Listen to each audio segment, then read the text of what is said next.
We talk about the Pac-10 predictions coming up for this weekend's games. Plus, we also kind of highlight some of the national games that are out there. First game we've got on the docket, Arizona is going to UCLA. Jason, what's your prediction on the game?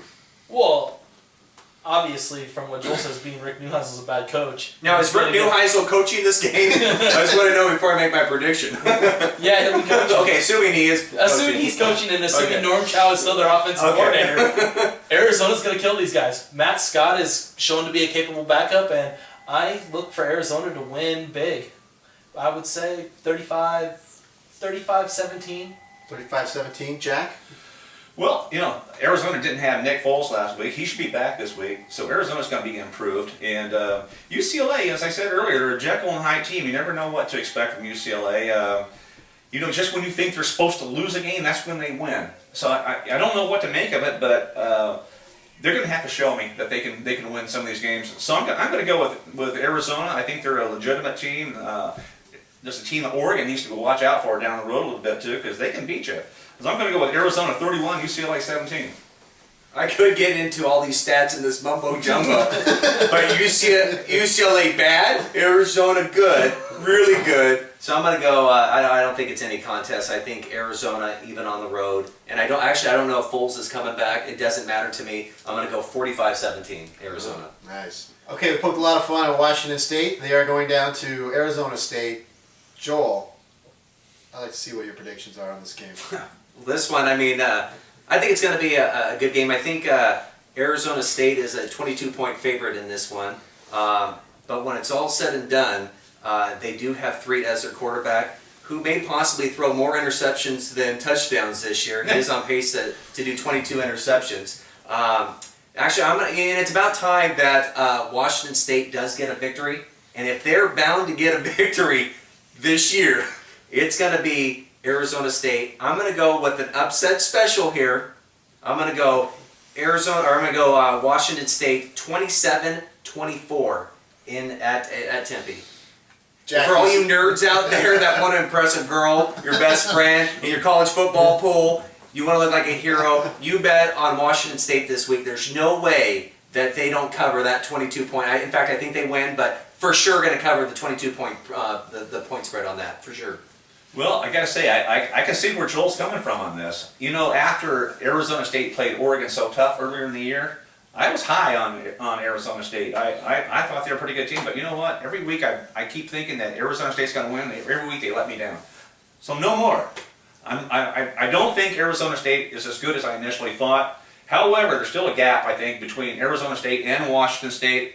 They're playing at Arizona State. I just don't see Washington State as... I think they could pull it out. They're due. They're due for a game to win, but they've been due for 5 years. Yes, they have. However, I just don't think this is going to be the weekend. They're just not. Still, talent gap still too much. I got it. Arizona State 30, Washington State 20. You just lost the whole Pullman crowd. Love you guys out there. I think this one is closer than the experts think. I think Arizona State wins the game. However, Stephen Threet is the reincarnation of Derek Anderson with the interceptions. Interception. So, I think 24-21 The ASU. team we've got is California going to Oregon State, coming into Research Stadium.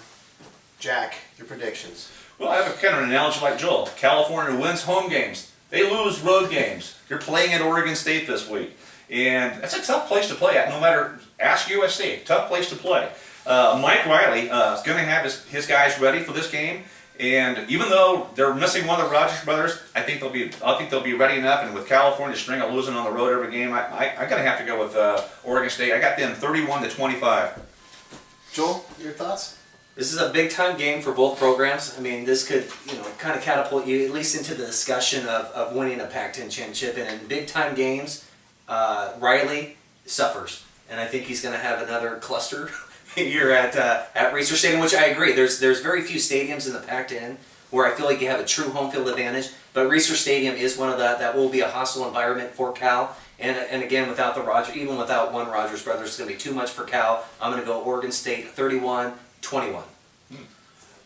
Kevin Riley, he is going to turn the ball over this week. I don't have any confidence in that guy at all. Jeff Tedford, they don't win road games. They're not going to win this week. I have 35-21 Oregon State. Okay. Next game is Stanford's going to go visit Washington up in Seattle, Husky Stadium. Jason, what's your take on the game? Again, Jake Locker has not shown to be the quarterback that he can be, and Andrew Luck is a Heisman Trophy contender. Jim Harbaugh's offense, they're going to pound and pound and pound with Owen Marisick, and those wide receivers will get down the field. I have 42 Stanford, Washington 21. Joel? I'm also going with a blowout. I'm going 42-17 Stanford. I just think they're going to be too physical for Washington. And again, and even though it's a home game, which Washington, in fact, all their wins this year have been at home. They're a much better team at Husky Stadium, but still, that's just not a very good football team. And Stanford's just got too many weapons, both offensively and defensively, for the Huskies. Jack, you concur with the blowout, or? Yeah, I think pretty much there's going to be blowout proportions. Stanford's obviously the big favorite here, and Huskies are, when they play at home, they're capable of pulling off an upset. Ask USC. They beat USC up there. But with their up and down philosophy in football, you never know what to expect with them. I don't know if they're going to be the team that lost to BYU or the team that beat USC. I just don't know. Meanwhile, the USC or the Husky defense, not stopping anybody in Pac-10 play. They're giving up like 32 points a game since Pac-10 play opened up, and against a really good, maybe the best offense they've seen in the Pac-10 so far. That doesn't bode well for the Huskies. So I got it Stanford 37, Huskies 21. Okay. Next game, Oregon's going to go visit USC. A lot of national coverage on this game. Joel, your predictions for? Well, I mean, great game to watch. I mean, you got the number 1 offense in Oregon versus the number 7 offense in USC.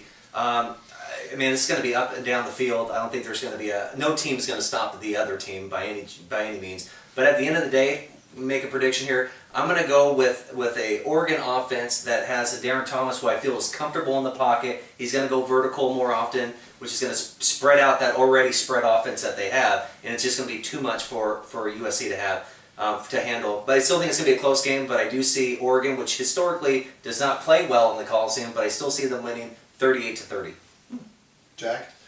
Well, this is arguably Oregon's biggest game in the history of the school, because if they continue winning, they could be in the national championship game. On the other hand, you've got a USC team that's maturing right now. They're getting a lot better. Barkley's passed for over 300 yards in his last 4 games, and they can score on anybody. And Oregon's defense hasn't really showed they can stop many people, especially in conference play. So I know, but on the other hand, last year Oregon beat USC at Austin. They put a butt whipping on them, really bad. But they're not playing at Austin this year. They're playing down at Los Angeles, where, like Joel said, they haven't done very well in recent years. However, I think it's going to be enough. And I'm going to put Oregon at 42 and USC at 35. All right, Jason. I see this game a little bit differently than both these guys. I don't see USC's young defense stopping Oregon, not one bit. I don't see Oregon's defense stopping USC one bit. However, Oregon will get their average in points. I see the Ducks winning 52-35. 52-35. Oh, Well, all right. high scoring. We'll see who eats crow next week. Okay, moving on to some national games. We've got Oklahoma State going to visit Kansas State. Jason, your thoughts on the game? I think Oklahoma State's just a better team. Offensively, defensively, they're going to go and they're going to take care of Kansas State. Kansas State so far hasn't beaten anybody good. So they're kind of out there as a pretender in my book. I think Oklahoma State rolls 35-21. Jack, do you agree with that? Oklahoma State's going to move over Kansas State? I do agree with that. Frankly, I'm a little surprised that Oklahoma State's only a 4.5 point favorite in this game. I'm a little surprised at that, because like Jason said, I think Oklahoma State's a much better team than a 4.5 point spread. Although Oklahoma State's got their top receiver who's got like 1,000 yards, is Justin Blackman's out for disciplinary reasons, so that's going to hurt Oklahoma State a little bit, but not enough. Unless Kansas State really brings an AAA plus game, they're going to go down. I see it going down big time. I've got it 45-28 Oklahoma State. And I agree. Too many weapons for Oklahoma State. Even with Blackman out, they still have serviceable receivers and tight ends. And when you've got Kendall Hunter, one of the better running backs in the nation. Even though Oklahoma State's defense isn't that great, they're still going against a one-dimensional offense, and Kansas State just likes to run the ball. I don't think it's going to be much of a game. 35-17. bank it. Okay, so Michigan State at Iowa. Good game, Joel? Great game. This one's going to come down to the end. I think it's two good teams. Michigan State's been on a roll. They have been lucky on some games, aka Notre Dame. But I think that luck comes to an end this week.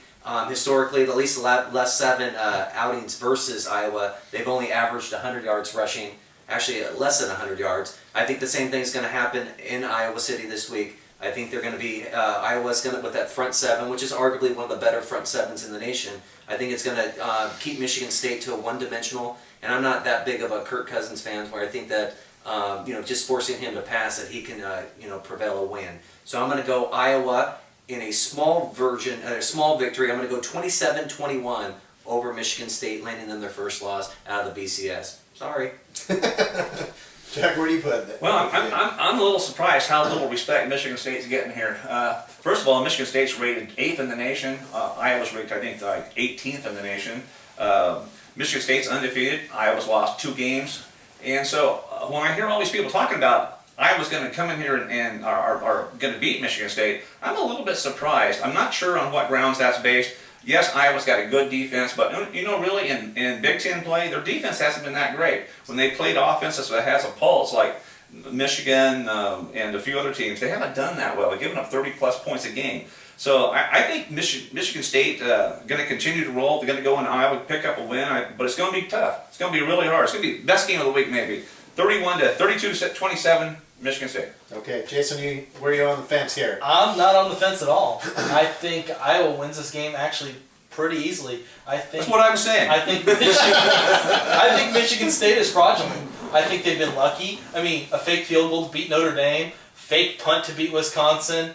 It's over and over again. They're getting luckier and luckier, and they're winning by luck. They're not going to win this game.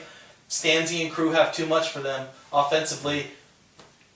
Iowa 28-17 for Michigan State. It's like I say, no love for Michigan State. No love. There's no love at all. Is there any love for the Baylor and Texas game? Where are you on this one, Jason? I think Texas has too much. Baylor's not ready to compete with Texas.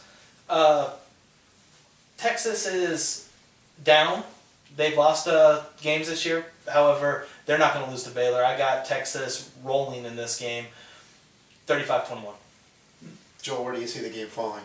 See, I think Baylor athletically can compete with Texas, but I think it goes a little bit deeper than that. I mean, I think actually Baylor has a much better offense than Texas, and actually statistically speaking, Baylor has a better defense than Texas. And I would also say the best athlete on the field this day will be a Baylor athlete in Robert Griffin, their quarterback.